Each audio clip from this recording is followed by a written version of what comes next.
Aaron Carroll. Hey, how Welcome. are you? Great. Welcome to another edition of Curbside Consult. Thank you. Glad And to be here. maybe we could start by having you introduce yourself. Sure. I'm Aaron Carroll. I'm a pediatrician and a health services researcher. I'm a professor of pediatrics at Indiana University School of Medicine, and I am the director of the Center for Health Policy and Professionalism Research there. And how do you and I know each other? I guess for a number of years now, but mostly through the blogging world. At some time or another, we've both blogged at the Incidental Economist together, or probably at other sites as well, but mostly through that world. Great. You have an amazing range of interests, by the way. I'm looking behind you. It's really cool. You're quite. Sure. You're quite a just a remarkable intellect. The Thank so why don't we start by talking about the FUBAR at healthcare.gov? Okay. So how bad do you think it is? That's a good question because it's broad enough that I think it needs to be broken up a bit. It's sort of, how bad how bad is it for whom? I think for the administration, it's horrible. It's shown sort of that they perhaps don't have the managerial expertise to hold this together. I think it feeds into the argument that government can't do anything right, that they're slow, that they can't innovate, that they can't get things done on time or on budget. So I think from the perspective of sort of how does this look in changing people's minds about the idea that government can really do comprehensive healthcare reform, it's terrible. I think it's terrible for people that are trying to sign up for insurance too. If you've been waiting to do this and you're getting on the website and it won't work, and what you're finding out is wrong and it's not the correct information and it's slowing you down, that's horrible. On the other hand, it's important to remember none of the insurance was going to kick in yet. It all kicks in on January 1. So even if people can't sign up yet, it's not as if they sign up today versus next month even, that it would make any difference in their health at all, because none of the coverage would kick in. But, it's not good. You certainly wish it would have gone better, and we hope that they will fix it. It's interesting, by the way, a couple of things about that. One is among supporters of healthcare reform, myself being one, there's been an interesting reaction. I think there are a bunch of more technocratic types who are basically saying, how could we improve the way the government does IT? And who look at healthcare.gov's problems and compare it to cost overruns in the Pentagon and various ways that all of a sudden Al Gore's reinventing government thing somehow doesn't seem quite as narcolepsy-inducing as it did, 2 months ago. Right. How do we make this work as a sort of bureaucratic performance issue? And then there are people on the little bit further left, like Mike Kunzel, who are saying, hey, wait a minute, all these conservatives are saying this is proving something bad about, government's capacity to do stuff. If we had single payer, you'd get on the website and it would just say, hey, you're covered. We're done. And it's really this sort of kludgy public-private trying to get the market involved that makes everything way more complicated than it needs to be. Now, what's interesting about both of those critiques is that, in fact, if you go to the state of Kentucky and many other places, or you go to Massachusetts, they have an exchange. It's working well, and it's doing what it's supposed to do. And we're all making these really global conclusions based on the fact that in the past month, we have a really bad website. Well, and it's also one of those where I found some of the attacks to be very short-sighted because, many of the conservative plans to reform Medicare involve creating exchanges and getting people to shop online and buy private plans. And so it's basically everything that the Affordable Care Act does, but instead of doing it for, 17, 18 million people right now in just the individual insurance market, we're doing it for everybody on Medicare. And if government can't get this right, I don't know why there's any expectation that all of a sudden they could turn around and get that right. So, it is one of those. It is not as if that this was created in a vacuum or that this was the crazy liberal plot to do healthcare reform. Creating a private exchange is part of many types of healthcare reform that appear from both sides of the aisle. And if they can't get this right, it eliminates many of the options for future types of healthcare reform that many people have proposed. You may know someone named Austin Fracht.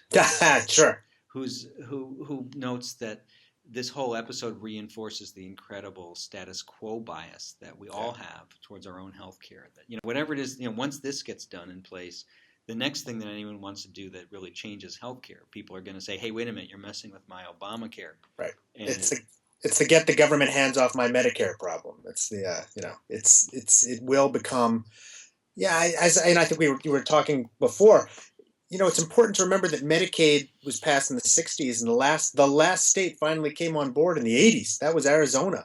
They were the first to leap on the Medicaid, or one of the first to leap on the Medicaid expansion from the conservative states this time around. So, it will be fought, it will be long, and it will be hard, and it may take 20 years like it did with traditional Medicaid, but it is very hard to sort of go backwards once these things get started. I think the conservative concern of like, if this goes into place, it'll be nearly impossible to get rid of it. There's some truth to that. It will be possible to pare it back, but to rip Medicaid away once the Medicaid expansion is in place, or to tell millions of people that have gotten insurance once this truly does get going next year that they're going to take it away, that's going to be hard. And so I think Austin's right. Eventually, we will have a status quo bias where this will be the status quo. By the way, in some of the low-income southern states, you could see 30 or 40% of adults on Medicaid, working age adults, and that will be just an amazing transformation. So just to remind people, we're at Curbside Consult, and this is Harold Pollack, and I'm talking with my friend Aaron Carroll. Let's shift a little bit over to the media coverage of the rollout of healthcare.gov. I think by common consent, there's an epic fail by the Obama administration in the rollout of the website. But what do you think of the way the media has covered it? I'm cynical about the media almost always. I think that there's a tendency to, they're like squirrels. They follow whatever is flashy and new, and they're zipping all over the place. And I think at the moment, the narrative is, look who's getting screwed and look how bad it is. And Obamacare was a big lie and people are getting hurt by it.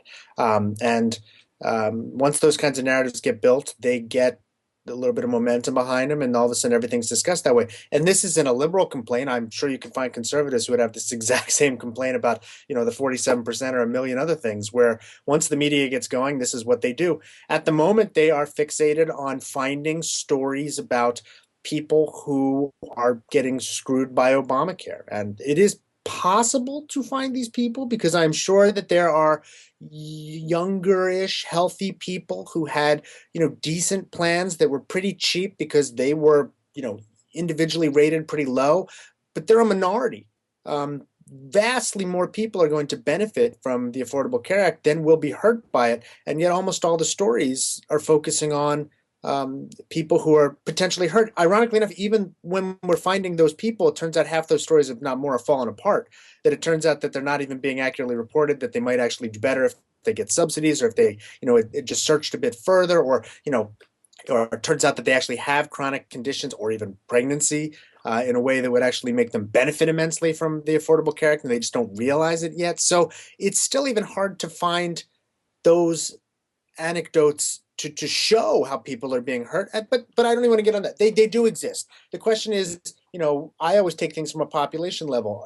Are we describing the vast majority of people, or are we describing a small subset and making it sound much worse than it is?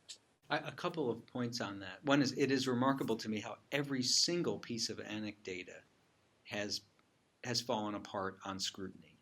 And people, CNBC described, a lady in California and how her policy was canceled, and then she had to buy one that was 10 times more expensive. And a reporter from the LA Times calls a woman up, and he's talking to her, and he actually does two really complex things. One is he actually looks at her old insurance policy, which it turns out doesn't basically cover anything. And in fact, she's basically paying money almost to be uninsured. And then he goes on the exchange, Covered California, and he says, okay, what could she get?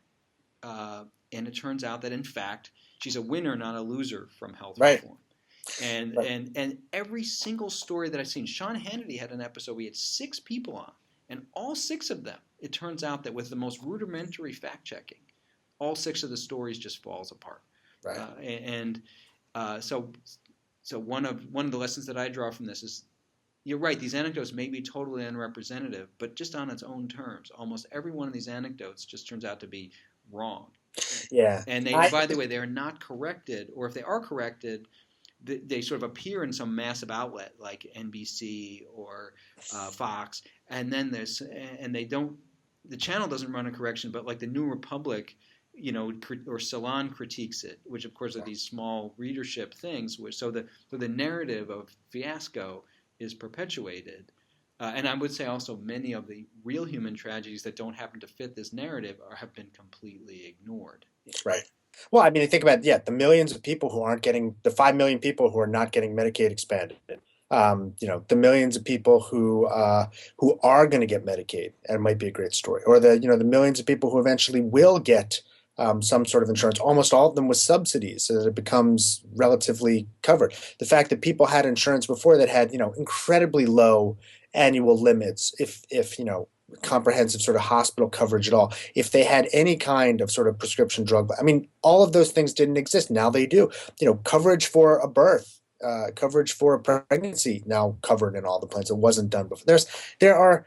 It will be easy to find many, many, many stories of people benefiting, but almost they don't make the media. But partially because I just don't think they fit sort of the exciting narrative about just how our media functions these days. I think it also has something to do with who is benefiting and who not. I mean, one of the sadder aspects of this is that Medicaid recipients, especially in deeply conservative states, or people that are not on Medicaid but who need to be on Medicaid, are a disorganized group of people who are politically marginal and who sort of check off every box for otherness in the eyes of the sort of marginal middle class voter in America, and that it is a sad sign of the times that we are just more willing to ignore what's going on with those folks than we are, with other people that have less profound need. Well, almost anyone who is being screwed by Obamacare falls in the middle class, almost by definition, because they could afford some sort of plan, and now they perhaps don't qualify for this. So although they aren't perhaps in as great as number, they are almost all entirely in the middle class. So they get coverage. SNAP benefits, nutritional benefits were just massively cut this weekend, and I don't think it appeared on the Sunday shows at all. And that was for many, many, many, many more millions of people. But they almost all fall into the very low end of the socioeconomic spectrum. So it is the media, what is covered and what is not covered. Both of them are always very important. By the way, just for our listeners, so SNAP benefits, which is food stamps and related programs, cut by about 5% to 48 million Americans. In the group home where my brother-in-law lives, they're losing something like $120 a month in food stamps for the house, which is not a catastrophic drop, but it's a very noticeable drop among a group of people for whom that money is important. Sure, but if we had a 5% tax increase on someone else, they would lose their mind. So 5% doesn't sound that big until it affects you, and then all of a sudden it's a huge deal that will destroy the economy. So it's and life as we know it. Right. So it's if we said Obamacare was raising people's health insurance by 5%, they would all lose their mind. So it is frustrating, but I'm sure it is frustrating for everyone at some point or another, just sort of how the national narrative of the way the media works affects what people are interested in or what they care about.